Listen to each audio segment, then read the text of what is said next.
Hey, what's cooking? This is Jessica, and I'm here to talk to you about how to eat a variety of foods and why it's important.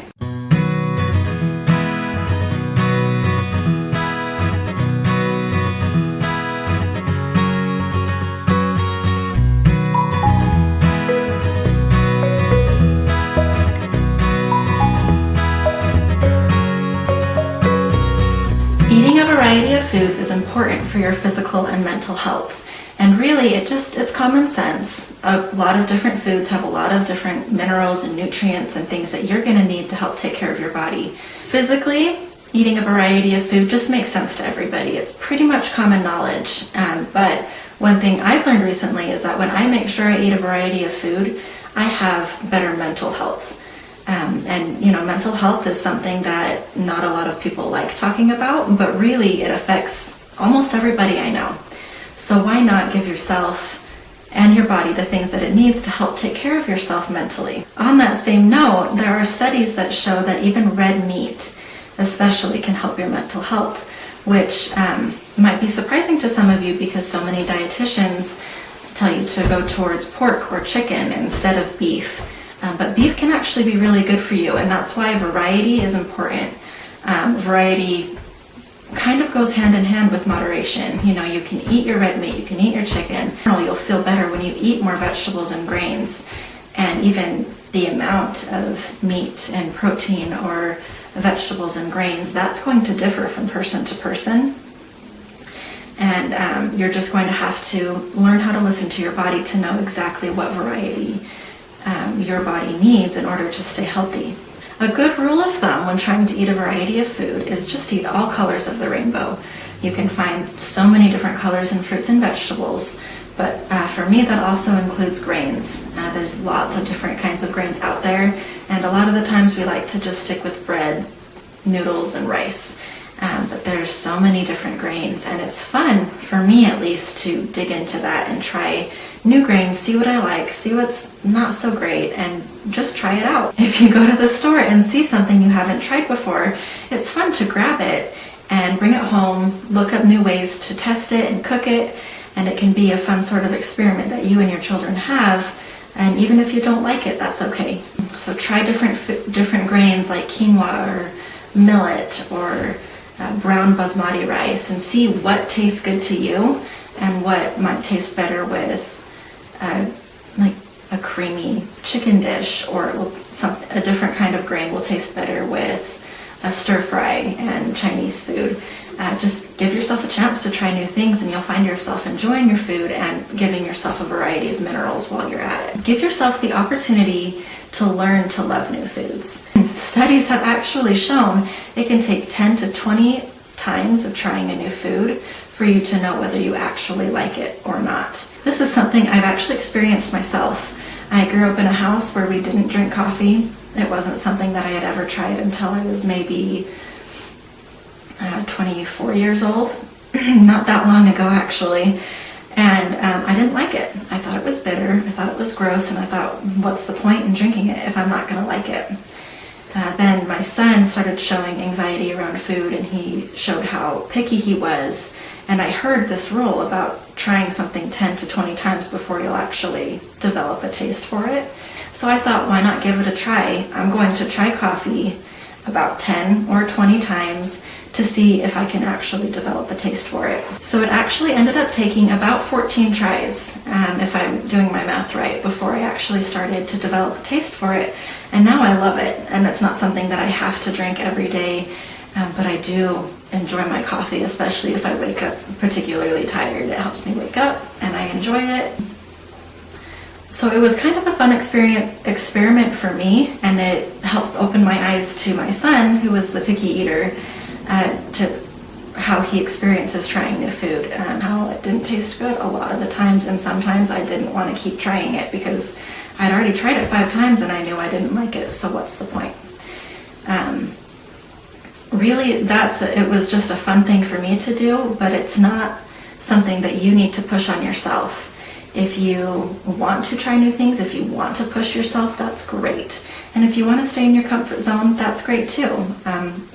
For my son and how he he kind of panics around new foods. Pushing him isn't helpful. It's not something that makes life better for him. It's not something that makes him want to try new foods. It's better for him to stay in his comfort zone, and eventually he'll get curious and want to try something.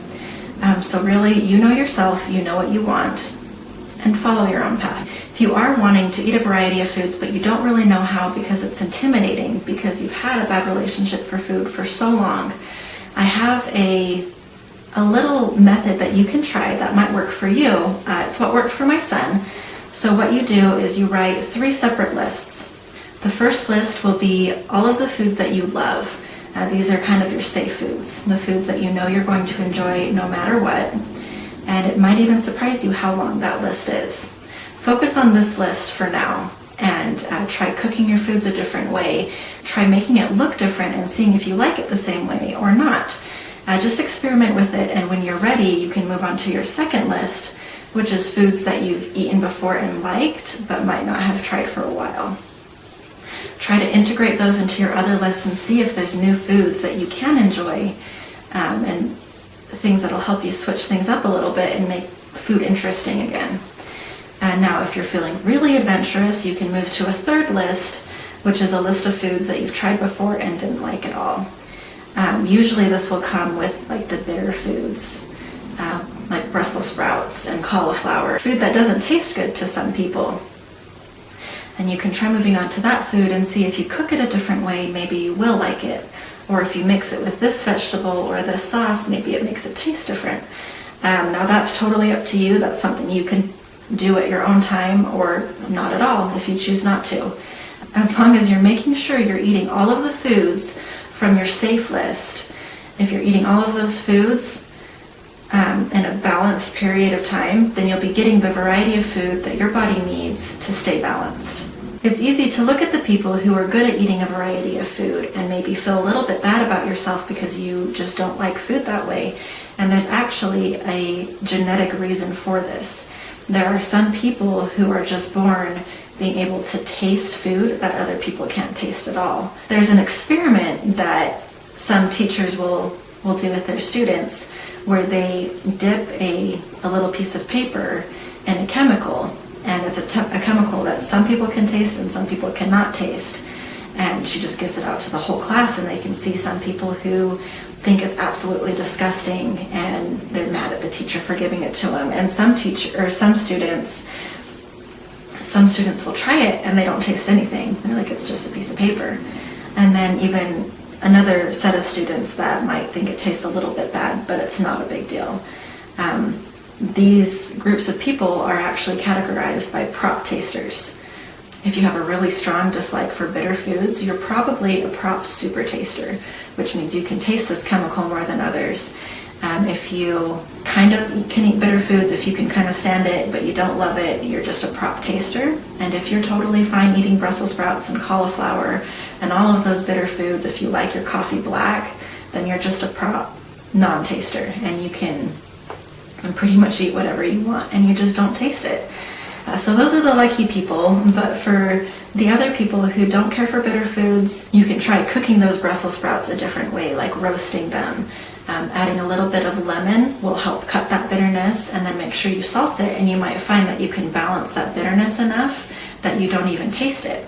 So it is possible, but it's not something you have to push yourself at, and it's not something you have to compare yourself to others. Everyone's going to taste something differently, and that's okay. You like the food that you like, and in order to enjoy your food, you need to eat the food that tastes delicious to you, just as long as you eat a variety of foods. And that's all that matters. So the bottom line is just eat a variety of foods, and it needs to be the food that you enjoy, that you find delicious, regardless of what everyone else thinks about it. Eat the foods you enjoy, try to eat them in a balanced way, try to include more foods if you want to, and just love the way you eat. And that's all it comes down to. Like and subscribe below to see more videos and learn more about how to create your own food culture. Have a great day, guys. Bye.